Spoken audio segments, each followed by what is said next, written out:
בימים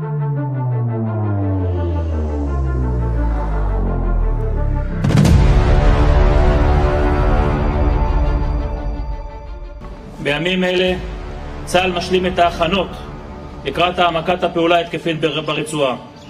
פעולה זו תביא למיטוט יכולותיו של החמאס. המערכה תסתיים כאשר נבטיח את ביטחוננו ועתידנו. בכל תקופה, אך במיוחד בשעת מלחמה, הקשר בין הדרג המדיני לדרג הצבאי הוא ציר מרכזי לביטחון הלאומי. אמון הדדי ושיתוף פעולה מלא הם המפתח להצלחה. Ketegangan di jalur Gaza kembali meledak setelah insiden mematikan yang melibatkan pasukan TNI Perdamaian dan Tentara Israel (IDF). Dalam sebuah operasi gabungan pengamanan di sektor utara Gaza, anggota IDF tewas ditembak pasukan TNI setelah mencoba melawan ketika hendak ditangkap karena diduga menyiksa warga sipil Palestina. Kejadian itu memicu reaksi keras dari Tel Aviv yang secara terbuka menyatakan perang terhadap pasukan TNI Perdamaian. Komando TNI di bawah misi perdamaian PBB langsung meningkatkan status menjadi siaga penuh. Semua satuan pengamanan dan pertahanan udara taktis diaktifkan.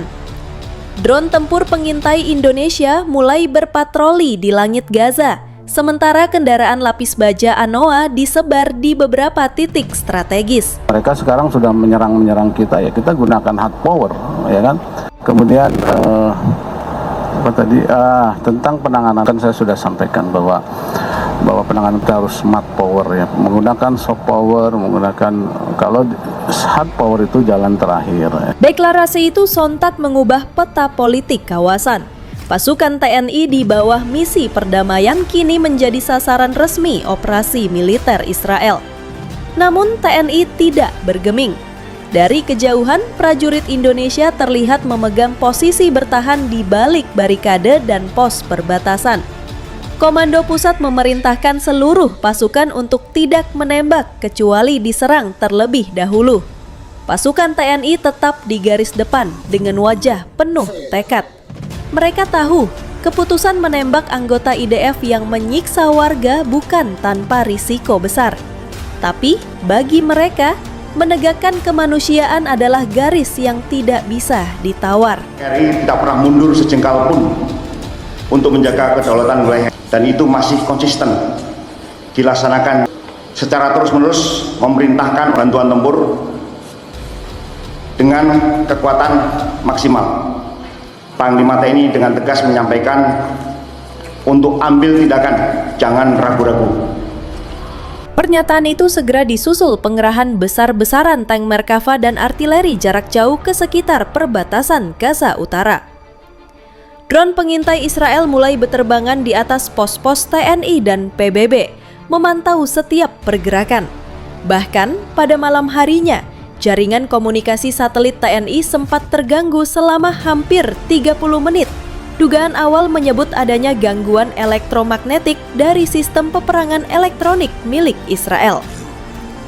Markas besar TNI di Rafah dipenuhi kesibukan. Para perwira memantau layar besar berisi pergerakan pasukan Israel. Lampu ruangan diredupkan, sementara suara radio tak henti mengirimkan laporan. Suara komando menggema di seluruh pos, senjata diperiksa, kendaraan disiapkan, dan drone taktis diterbangkan.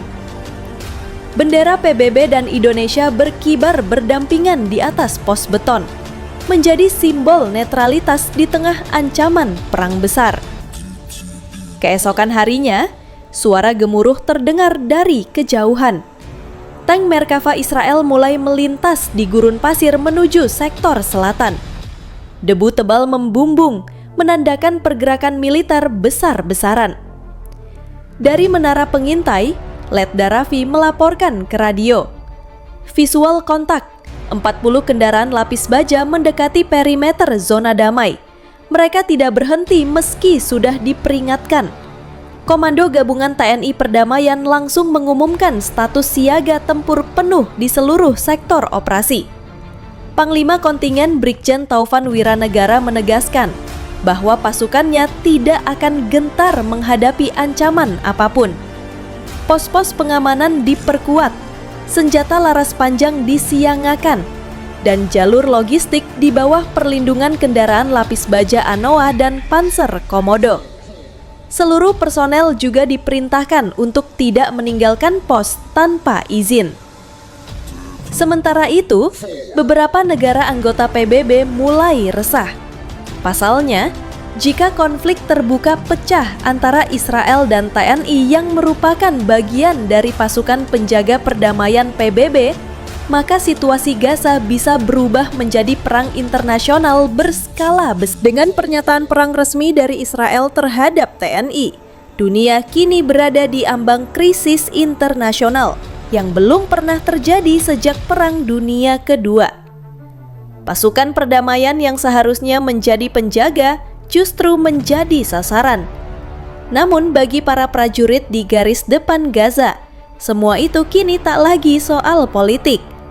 Mereka tahu, di tengah reruntuhan dan jeritan warga sipil, hanya ada satu hal yang mereka pegang, kemanusiaan. Dan selama bendera merah putih masih berkibar di Gaza, dunia akan tahu bahwa Indonesia tidak akan tunduk pada ancaman perang. Di lapangan, situasi menjadi sangat tegang. Pasukan TNI di Gaza dikerahkan dalam posisi siaga penuh, dengan senjata siap tempur dan kendaraan lapis baja bersiaga di pos-pos strategis. Sumber militer TNI menyebutkan bahwa mereka telah menyiapkan rencana pertahanan berlapis untuk menghadapi kemungkinan serangan langsung dari Israel, termasuk patroli malam, kontrol jalur perbatasan, dan pengamanan warga sipil. Di sisi Israel, laporan dari media lokal menyebutkan bahwa serangan balasan sedang dipersiapkan. Drone pengintai, unit pasukan khusus, dan tank-tank berat dikirim ke perbatasan Gaza Israel. Analis militer internasional memperingatkan bahwa eskalasi ini bisa memicu perang terbuka yang lebih luas. Tidak hanya antara Israel dan TNI, tetapi juga berpotensi melibatkan negara-negara sekutu di kawasan. Krisis ini diprediksi akan menjadi salah satu episode paling berbahaya dalam sejarah misi perdamaian TNI. Dengan Israel yang telah menyatakan perang terbuka, dunia internasional kini menyaksikan ketegangan yang bisa memicu konfrontasi besar di jantung Timur Tengah. Bagaimana TNI menavigasi ancaman ini akan menentukan arah stabilitas kawasan dalam beberapa bulan ke depan.